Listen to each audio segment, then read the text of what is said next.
Educar com a ciência, seguindo o coração. Montessori é o primeiro e único podcast jornalístico em Portugal sobre Montessori. Eu sou a Mara Alves e vou contar-lhe tudo, mas tudo sobre Montessori.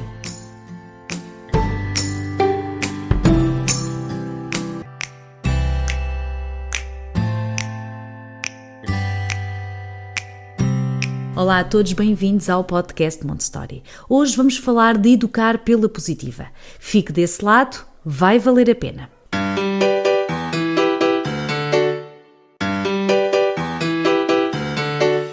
O especialista convidado de hoje chama-se Nuno Martins. Formou-se em Direito, tirou especialização em Jornalismo, enquanto estagiava à Advocacia. Trabalhou na comunicação social cerca de 15 anos. Em 2015, a revista que coordenava fechou e foi nessa altura que mudou de vida, juntando duas paixões, a comunicação e a parentalidade. E assim nasceu em 2017 a Academia Educar pela Positiva.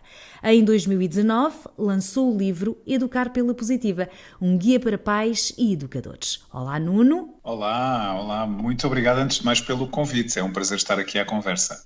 Olá, Nuno, eu é que agradeço a sua presença e o facto de estar aqui para partilhar o seu conhecimento neste tema que é educar pela positiva, um tema bastante atual. Acho que todos nós já vimos educar pela positiva, parentalidade positiva, disciplina positiva. Acho que muitos de nós já leram sobre isto. Por isso é que eu faço questão de hoje trazer aqui o Nuno, embora não seja um tema Montessori, não é, mas eu acho que Montessori tem muito a ver com educar pela positiva. É isso que nós fazemos também a Montessori.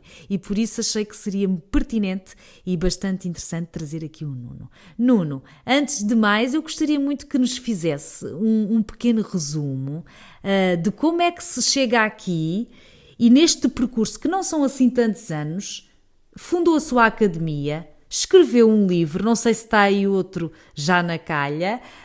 Conte-nos tudo. Como é que chega aqui um Nuno, advogado, jornalista e de repente agora podemos dizer que é um orador ou um formador de disciplina positiva? Bom, eu acho que tudo começa com o Nuno pai e, portanto, tudo começa em 2010 com o nascimento do meu primeiro filho.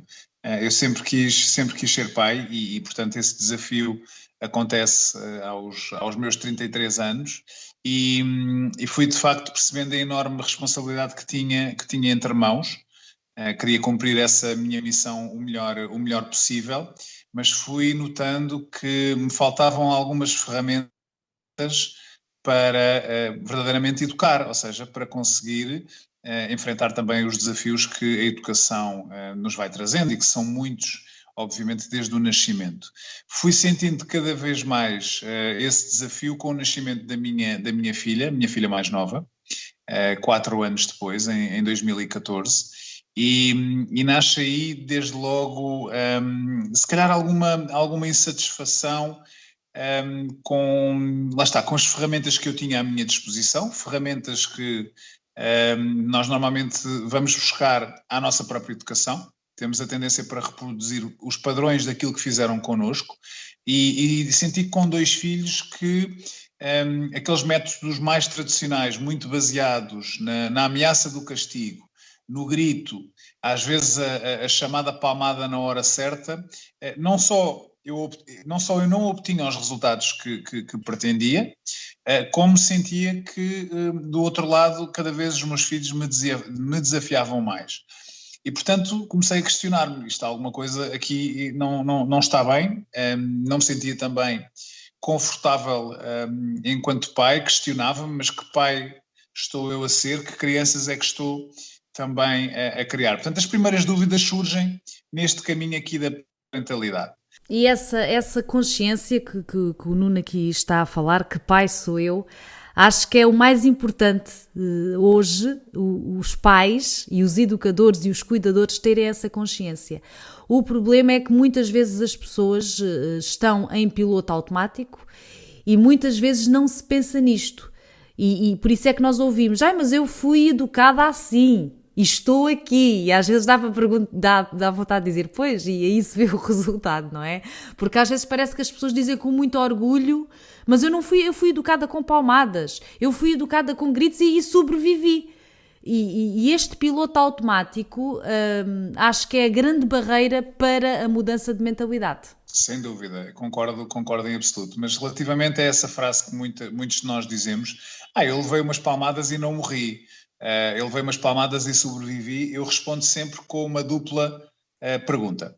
Será que sobrevivemos à palmada, ao grito, ao castigo, sobrevivemos por causa disso, ou seja, por causa precisamente da palmada, do castigo e do grito que fomos ouvindo e levando, ou sobrevivemos apesar disso? E é esta reflexão que eu deixo sempre. É muito, muito pertinente.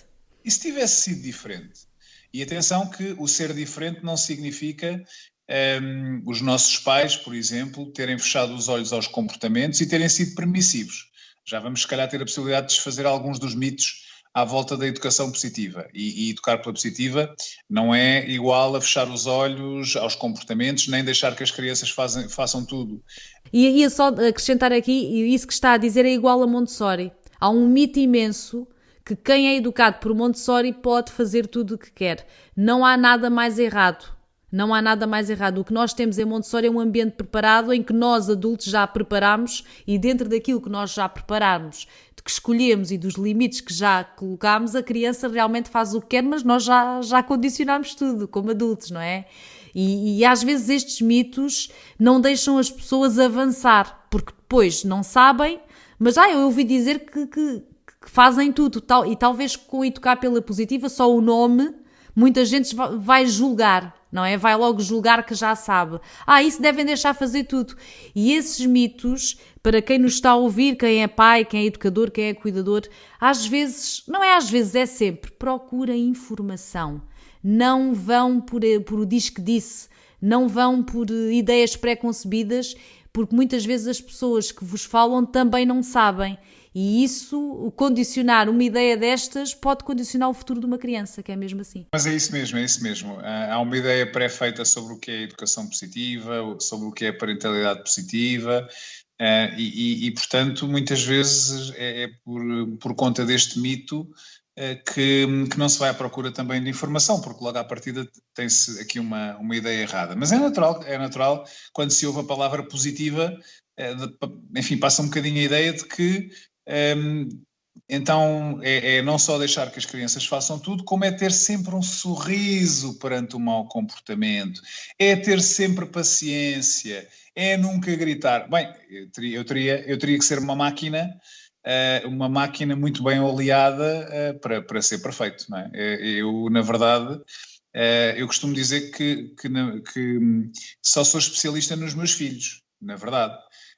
Nos filhos dos outros, se calhar posso trazer reflexões e estratégias e trazer também ferramentas, mas eu acredito que são os pais os verdadeiros especialistas nos seus filhos. É preciso também estarem atentos e às vezes não é fácil no corre-corre do dia-a-dia conseguirmos ter tempo de qualidade para conhecermos verdadeiramente os nossos filhos. Então, de facto, eu costumo dizer sempre que tenho dúvidas todos os dias no caminho a seguir. Todos os dias cometo erros também enquanto pai. O que sinto hoje é que tenho um conjunto de ferramentas e de estratégias que me permitem errar menos, que me permitem, perante os desafios, resolvê-los com mais confiança e resolvê-los, se calhar, também mais rapidamente. E depois vou notando os resultados nos meus filhos.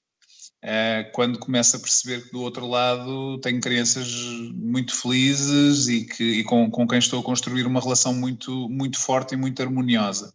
E isto dá-me a segurança e a confiança para ir passando também estas estratégias a outros pais, a outros educadores, a professores. Mas de facto desfazer aqui e voltar a sublinhar a questão do educar pela positiva não é sobre irmos à procura da perfeição e não é sobre, na verdade, não podermos errar em nenhum momento, porque em alguns momentos eu não consigo utilizar as minhas ferramentas e pode-me sair um grito. E se isso acontecer, vem-me depois à cabeça sempre uma das principais aprendizagens da disciplina positiva, é que os erros são fantásticas oportunidades para nós aprendermos. Isto para mim foi transformador. quando eu erro, e depois quando tudo está calmo, eu olhar para aquela minha falha, para aquele meu erro e pensar, ok, então eu errei, eu falhei, o que é que eu posso aprender daqui? O que é que eu posso retirar daqui para o futuro? E às vezes um pedido de desculpa é o início também da mudança, não é? Pedir desculpa à criança por eu também não ter agido bem. Isto não significa esquecer a quota parte de responsabilidade da criança naquela ação. Ela pode ter tido um comportamento que levou à minha reação, por exemplo. Mas começar por pedir desculpa pode ser o suficiente para depois ter o caminho aberto para conversarmos também sobre o outro lado, sobre o que é que correu mal do outro lado, porque o que nós chamamos do mau comportamento, e ponho aqui aspas no mau comportamento, o mau comportamento também é uma oportunidade.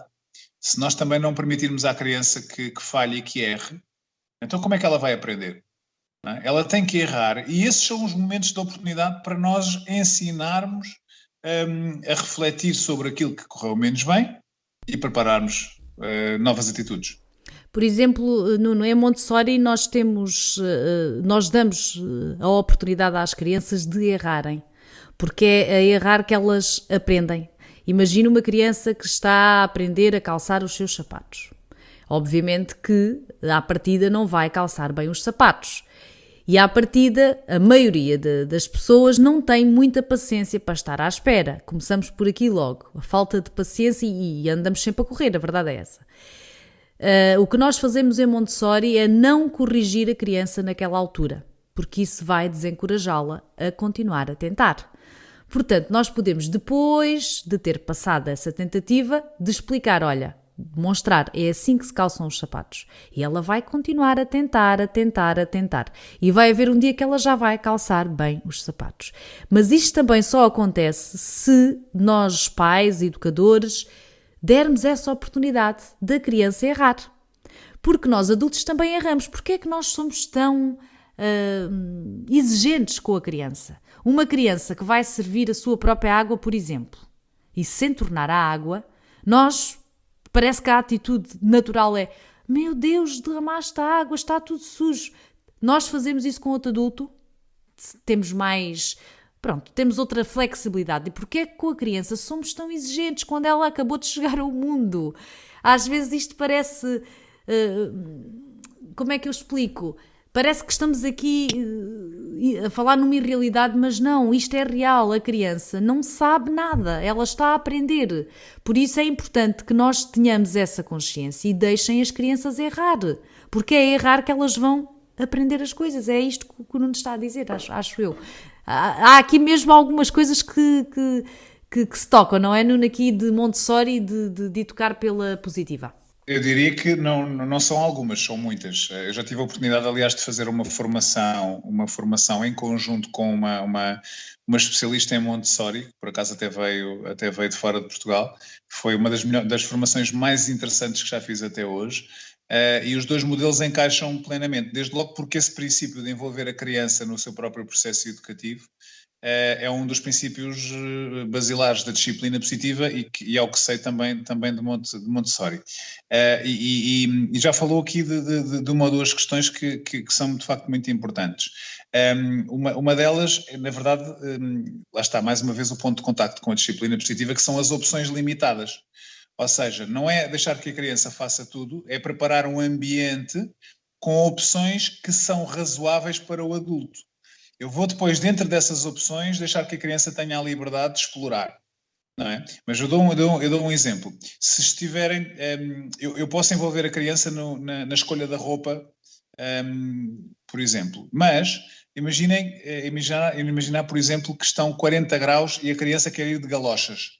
Ora, obviamente que eu não vou permitir que dentro das opções estejam as galochas. Mas eu posso dizer assim, olha, as galochas não, porque vai estar muito calor, isso vai-te fazer feridas nos pés e vais ter muito calor nos pés, vais sentir muito desconfortável. Mas podes escolher entre as sandálias e os ténis, não é? Quem diz isto diz entre a t-shirt e o vestido, mas essa criança quer ir com um casaco quentíssimo num dia de calor, eu digo, olha, isso não é opção. Mas isto é algo que se ensina também, não é? algo que a criança aprenda da primeira vez. Ela pode fincar o pé e dizer, mas eu quero ir de galochas, não é? Isto é algo que se tem que ensinar. Para além desta questão das opções limitadas, que é uma ferramenta muito interessante, lá está, em que estamos, sem nos apercebermos, estamos a trabalhar um conjunto de habilidades sociais e para a vida muito importantes, como a autonomia, a cooperação e a autoestima, antes de mais. Mas há aqui uma outra coisa que também referiu e que é muito importante. É que nós, enquanto pais, enquanto educadores, nós queremos resultados imediatos na educação. Nós achamos que basta explicar uma vez, basta dizer uma vez e a criança vai entender. E eu costumo sempre utilizar aqui uma comparação. Educar é um bocadinho como ir ao ginásio. Eu não consigo resultados no primeiro dia em que vou ao ginásio. Por melhor que seja o personal trainer, eu não vou conseguir resultados no primeiro dia. Preciso, antes de mais, do compromisso de ir ao ginásio. Depois preciso de ir com regularidade, preciso de ser persistente, preciso de ser paciente para colher eventualmente os frutos mais tarde. Mas não é certo que eu venha a colher os frutos que eu quero. Se calhar eu penso, daqui a um mês vou estar com o corpo definido. E se calhar percebo que só daqui a 6. Não é? Ora, na educação é exatamente a mesma coisa. Antes de mais precisamos de compromisso. Depois precisamos de ser muito persistentes, muito pacientes. Temos que plantar, temos que regar para colhermos os frutos. Mas também não é certo que venhamos a colher esses frutos, porque pode vir uma tempestade e levar os frutos, não é? E as tempestades podem ser muitas. Pode ser uma amizade duvidosa, pode ser algum acontecimento traumático, enfim, tantas coisas que podem interferir aqui no caminho. Mas, de facto, nós pretendemos esses resultados imediatos. Basta explicar que não podes encher tanto o copo. Pronto, já expliquei uma vez, ela não vai repetir este erro. Não, a criança é normal que ela repita o erro. E nós temos é que repetir muitas vezes até a criança ir entendendo, porque estamos a inscrever mensagens constantemente naquela folha em branco, na folha em branco chamada cérebro. Estamos a inscrever mensagens todos os dias, mas para a mensagem de facto lá ficar na memória a longo prazo, ela tem que ser repetida e repetida. Sem dúvida, isso é o mais importante, ter esta consciência que as crianças estão a aprender, chegaram cá há pouco tempo. Se nós erramos, quanto mais as crianças. E ter esta consciência que a criança é um ser humano que ali está. E às vezes parece que nós também nos esquecemos disso. E isto que o Nuno estava a dizer, de explicar o exemplo das galochas. Não vais usar as galochas porque está muito calor. Acreditem que as crianças, se vocês começarem a explicar as coisas às crianças desde pequeninos, eles vão ouvir essa explicação. O meu filho tem quase 3 anos, eu desde sempre lhe expliquei as coisas ao tento e acreditem que ele entende. Quando eu digo o porquê é que é não é explicar porque é que agora não podes ir de cuecas para a rua, vamos explicar porquê. Não é? E nós muitas vezes ficamos pelo não podes, ou porque sim, ou porque não. E as crianças necessitam e querem uma explicação. Por isso é que nós devemos ter essa consciência de saber explicar, de falar com elas e de lhes dar essa atenção. Porque muitas vezes nós na correria do dia-a-dia descuramos isso, a verdade é essa. Mas está ali um ser humano em construção. E isso merece todo o nosso respeito, a nossa atenção e o nosso foco, porque é isso que nós estamos a falar. Temos que ter esse foco. Obrigado por ouvir este podcast. Clique em seguir para ouvir os próximos episódios. Este livro, que lançou em 2009, gostaria que falasse um bocadinho sobre o Educar, este livro que se chama Educar pela Positiva, um guia para pais e educadores. Qual é o conteúdo deste livro? O que é que este livro tem que é importante para quem nos está a ouvir? Sim, foi em 2019, só corrigir, tinha dito 2009. Sim, é um livro muito prático, é um livro que não tem a pretensão de ensinar a educar, eu faço essa referência e também eu digo sempre nas formações, não tenho a pretensão de ensinar ninguém a educar, mas apenas não só de trazer um conjunto de reflexões muito poderosas e, sobretudo, trazer estratégias, trazer novas ideias, novas ferramentas que sejam de aplicação prática. Eu acho que estamos todos muito fartos de ouvir falar em teorias e depois, às vezes, quando vamos espremer, temos de pouco para aplicar na prática. Eu acho que essa tem sido a mais-valia deste projeto. Obviamente sou um bocadinho suspeito, mas aquilo que eu tenho obtido de feedback das pessoas tem sido nesta perspectiva. Trazer, então, novas estratégias para acrescentar àquelas que as pessoas já têm e que lhes permitam, então, encarar com um pouco mais de confiança esta que eu considero que é, ao mesmo tempo, a mais difícil, mas a mais maravilhosa das missões, que se chama educar. E, Nuno, nestas formações que eu sei que dá pessoal, agora já estamos a voltar um bocadinho ao físico, não é? Quais são, quando falamos aqui em estratégias, o que é que as pessoas lhe perguntam mais? Quais são assim, o que é mais desesperante para os pais? Eu tenho uma ideia, mas diga lá, o que é que lhe perguntam mais? Sim, anda muito à volta de situações muito clássicas, como resolver a questão da resistência para tomar banho, as birras às refeições, os conflitos entre irmãos, também são um grande desafio. No fundo, as questões dos comportamentos da oposição, os comportamentos mais desafiadores. E é muito interessante perceber, quando começo também a decifrar aquelas que são as razões por detrás desses comportamentos, porque há sempre uma mensagem que a criança nos quer passar, só que nós não vemos essa mensagem. Essa mensagem está escondida. O que nós vemos é o comportamento desafiador.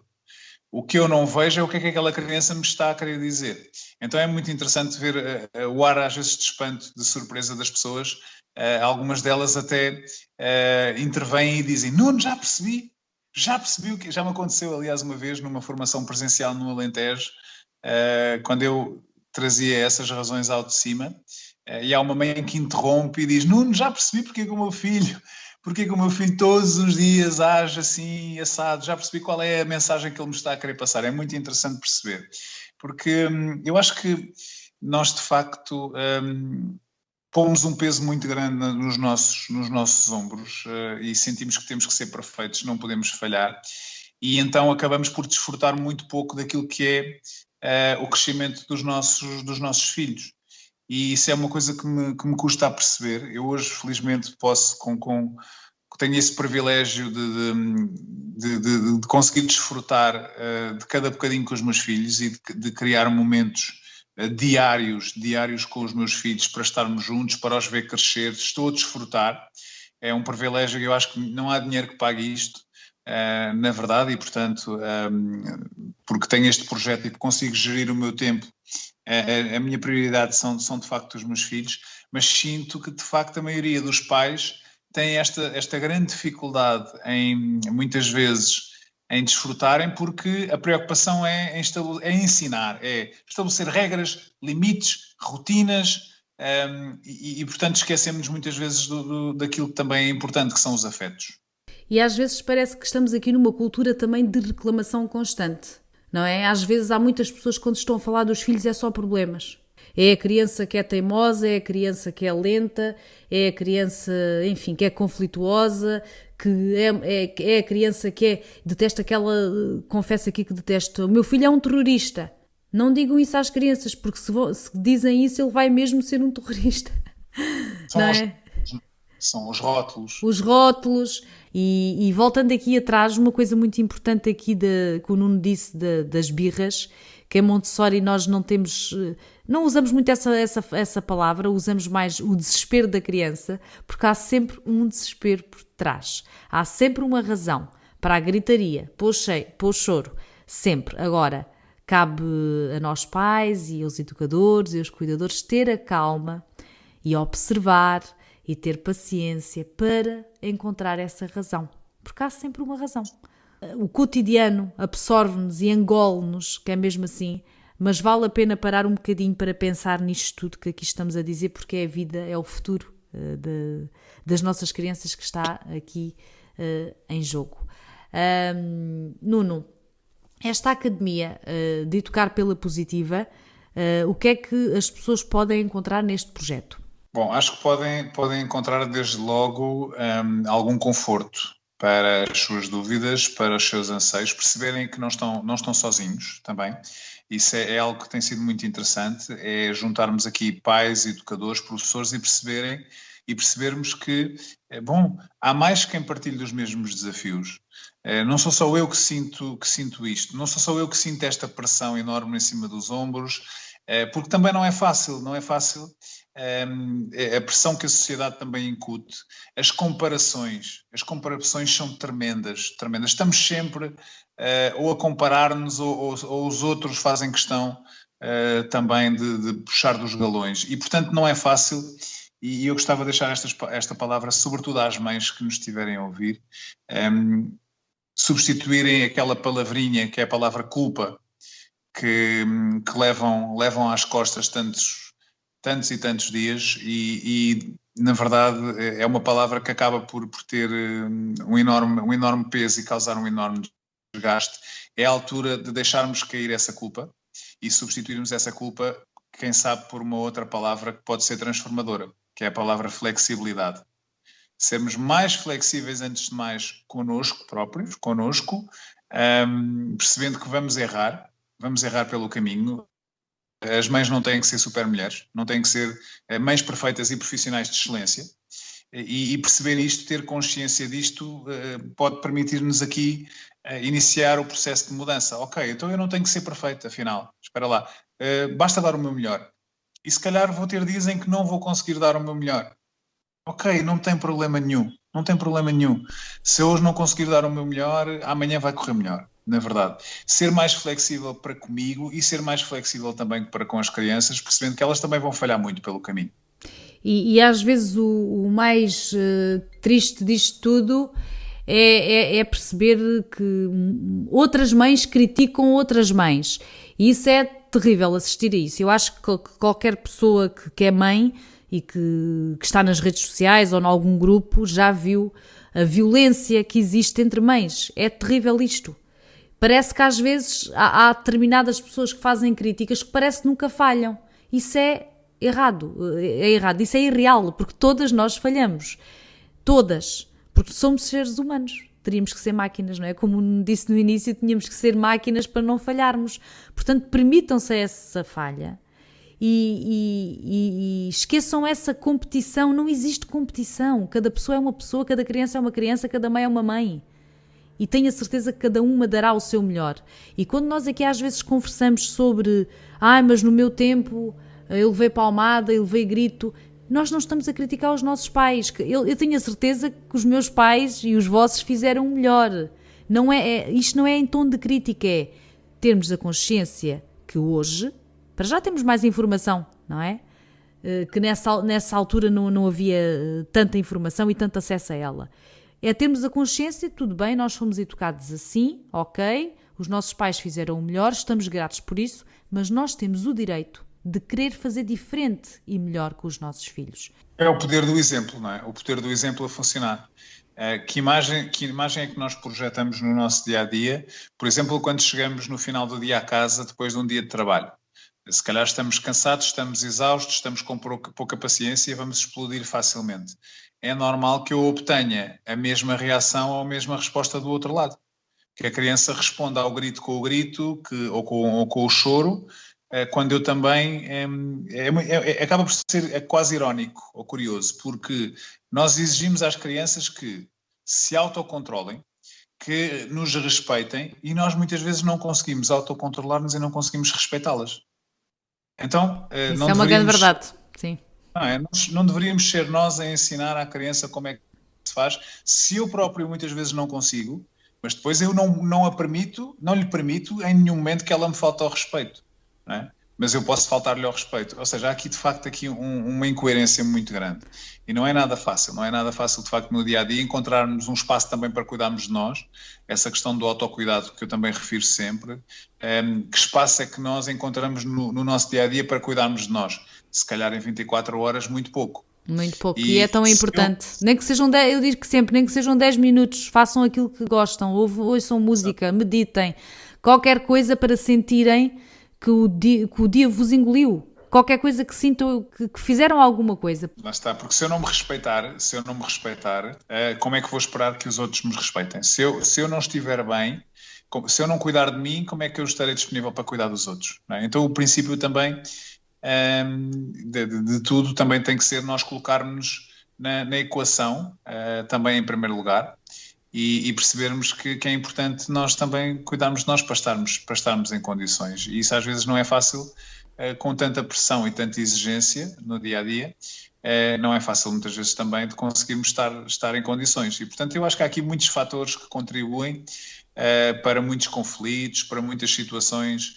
em que a harmonia muitas vezes não existe também, não só a nível familiar, mas também no ambiente escolar muitas das vezes. Não falamos ainda do ambiente escolar, onde há tanta desmotivação hoje em dia e tantas situações de conflito, sobretudo porque as crianças muitas crianças sentem que a escola é apenas uma coisa que lhes acontece.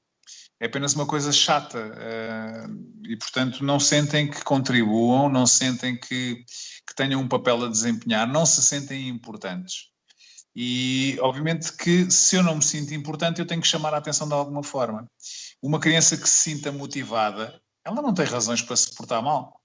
Se ela se sente ouvida, se ela se sente amada, se ela se sente motivada, vai se portar mal para quê?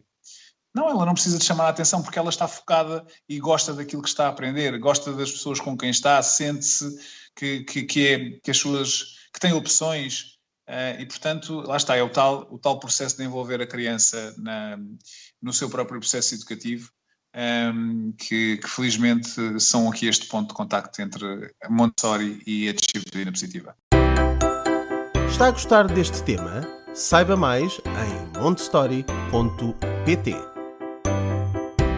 Para encerrarmos esta conversa, eu gostaria que nos deixasse aqui algumas dicas ou algumas ideias assim gerais do que é que como é que os pais podem praticar disciplina positiva nas suas casas.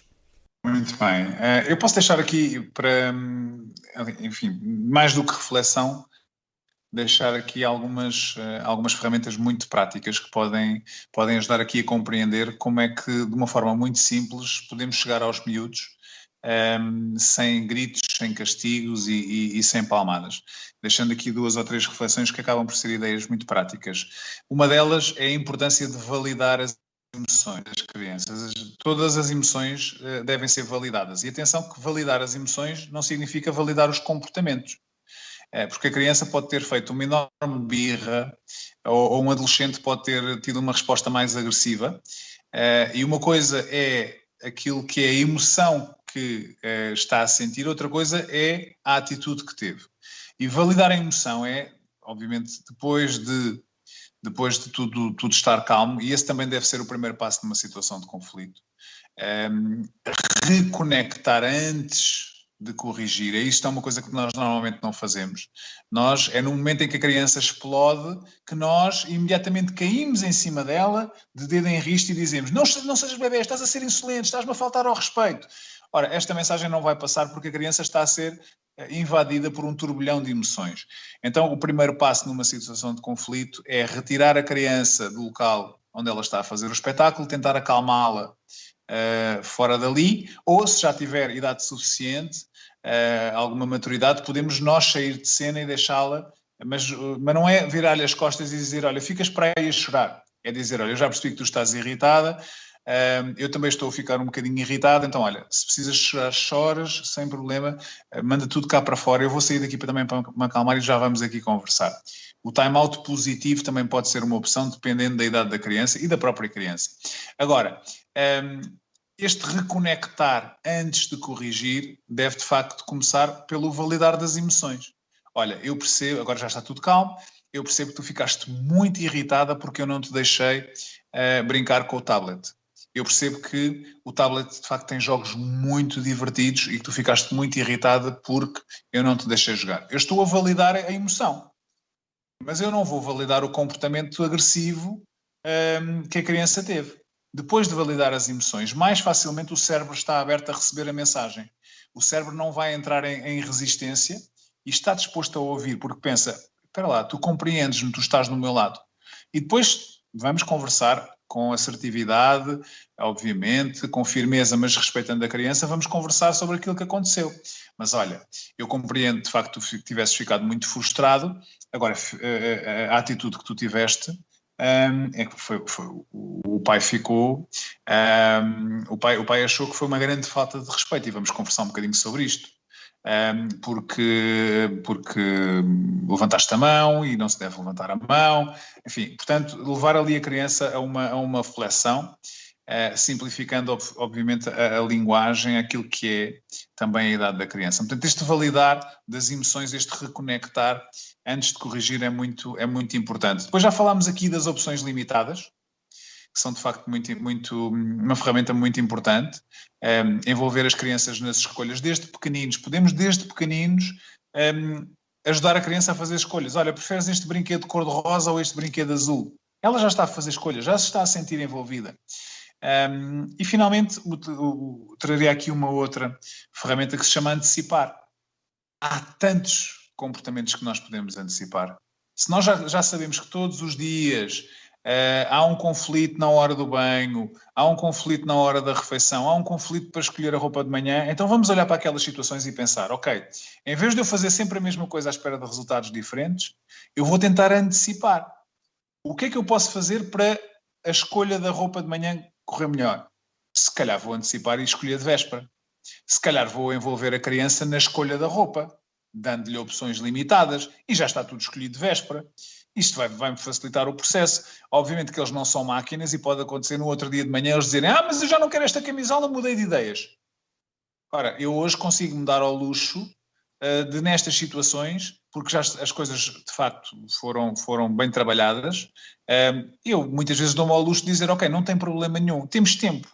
E temos tempo para tu fazeres mais uma escolha. Mas em alguns momentos eu posso dizer que não. Porque o não também faz parte da educação. E há muitos momentos em que eu digo assim, filha, desculpa, mas tu já fizeste a escolha ontem e nós já não vamos ter tempo para mudar essa escolha. Portanto, hoje vais ter que ir com a escolha que já fizeste ontem. Não há hipótese, lamento. E eles vão percebendo que há momentos em que, de facto, não há escolha para fazer e é preciso seguir com aquilo que é o plano que foi previamente traçado. Eu queria só sublinhar que educar pela positiva não é envolver as crianças em tudo o que são opções. Não é abdicar do nosso poder de autoridade, que é diferente de autoritarismo, não é abdicar do nosso poder de orientador, nem é envolver as crianças em todas as escolhas. Então a criança acorda de manhã e diz, eu hoje não quero ir à escola. E eu digo, está bem, pronto, então não queres ir? Não tem problema. Até tinhas teste hoje, mas não tem problema, pronto. Não, como é óbvio, não é? Eu aí tenho que tentar perceber, antes de mais, porque é que não queres ir à escola, até posso validar. Olha, eu percebo que estejas cansado, percebo que não queres ir fazer o teste ou que estejas um bocadinho nervoso, mas olha, o que é que vai acontecer se não fores à escola? Vais ter falta. Se não fizeres esse teste, é possível que tenhas negativa, podes ter que repetir a disciplina, os teus colegas vão todos passar de ano e tu vais ficar para trás. Olha, eu percebo mesmo que não te apeteça, às vezes também não me apetece ir trabalhar, também preferia ficar a brincar contigo. Olha, vamos tentar pensar nas coisas boas que também há na escola? Ok. E então vamos ter esta conversa e obviamente não há hipótese aqui da criança ficar em casa, não é? Se não há ali nenhuma questão, não está doente, não há ali nenhuma questão, e portanto, na verdade não é a questão de se envolver em todas as escolhas. Agora, em grande parte das escolhas podemos de facto fazê-lo. Foram aqui dicas valiosas que o Nuno deixou, portanto, limitarem as escolhas, conversarem com as vossas crianças, explicar bem as coisas, ouvir, não é? Antecipar, esta dica aqui, muito, muito interessante e muito importante. Se já sabem que a criança tem um stress por um motivo que é recorrente, portanto antecipem. Portanto há aqui muitas formas de suavizar o vosso cotidiano, que é isso que é também importante, porque nós pais sempre precisamos de algum alívio, que é mesmo assim. E se depois desta conversa ficou com mais vontade de saber sobre disciplina positiva, eu convido ir à página do Nuno, ao site educarpelapositiva.pt. No Facebook e no Instagram é só procurar por Academia Educar Pela Positiva no Facebook e no Instagram Educar Pela Positiva. Tenho a certeza que lá vai encontrar muita informação, muitas dicas sobre este tema tão interessante e que casa aqui também com a nossa temática de Montessori. Diria mesmo que é um complemento de excelência para a nossa pedagogia.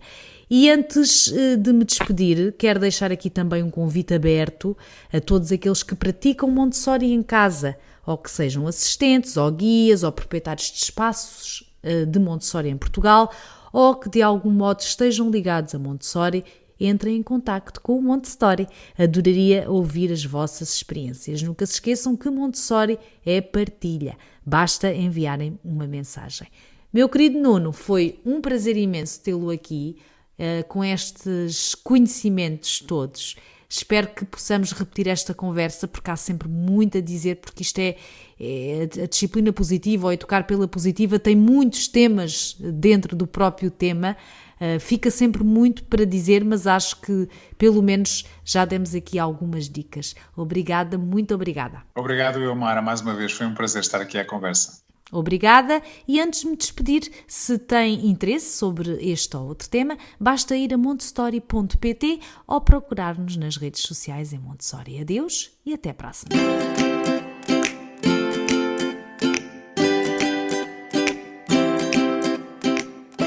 Educar com a ciência, seguindo o coração. Montessori é o primeiro e único podcast jornalístico em Portugal sobre Montessori. Eu sou a Mara Alves e vou contar-lhe tudo, mas tudo sobre Montessori.